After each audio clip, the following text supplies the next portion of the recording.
It's going to be chilly for the day off, the holiday on Monday. Yeah, it is. And, you know, with kids being out of school, they want decent weather, but a lot of folks will be off as well. It just doesn't look like you're going to have the temperatures that you would like to have, but the weather will be dry. But first, we've got to deal with a couple of rounds of a few snow flurries passing through here. More on that in a moment. Let's start off with that live view. You'll see some of the fog that's developing around the city, helping to block the visibility from atop Red Mountain.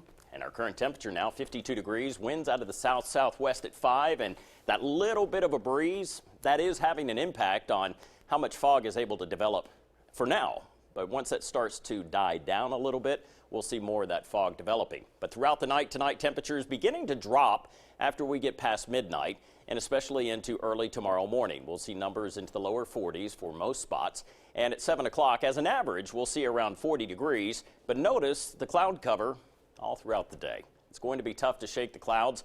Doesn't mean that we won't get some sunshine, but throughout the day we'll have that variably cloudy forecast. So at times you'll be enjoying sunshine, and then other times, maybe an hour or two later, it'll be cloudy. Our temperatures range now from 46 in Hamilton to 49 in Coleman, low 50s from Birmingham back into Pell City, Anniston, 54 right now. For those of you down in Shelby County around Alabaster, Pelham, and Helena, 45 is the cool spot though right now in Tuscaloosa. There's no rain in Alabama or the southeast other than a few light patches of drizzle. Now technically this is rain, but you can see that most of it is very light and it's tracking towards the south and east. Right now the only little bit of precip that we're picking up on is around the Gadsden and Hoax Bluff area. As we go through the night tonight, though, the cloud cover, it's going to be there. Temperatures throughout the overnight, well, we're going to see those down into the 30s and 40s in West Alabama, so a bit cooler. Highs, though, back into the 50s tomorrow. And then overnight tonight, we'll see the numbers into the lower 40s through East Alabama, and cloudy throughout the day tomorrow with the highs anywhere from 51 in Blount County to upper 50s for our southeast counties. Here's the color contour map. This really shows a pretty good indication of where that colder air is, and by the bar up here, the blue indicates 30s and 40s. And then once you get into the white, that's really cold.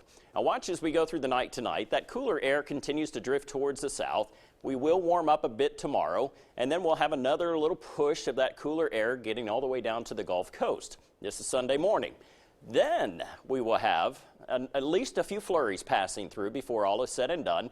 And after that, we'll dry out. And then another front with that white area up here. This is where we're looking at single digits and teens. That will start to move in our direction, and it will make us much colder by the first of next week. Does not mean we'll see single digits and teens, but we will likely flirt with the upper teens as we get into the early morning hours of the first of next week. So your Storm Track Futurecast really showing that the cloud cover is going to be sparse at times, other times very cloudy. There are the few flurries, no accumulation. We're talking about 38 on Monday, and then a few showers next week, but it will all be rain. Jim?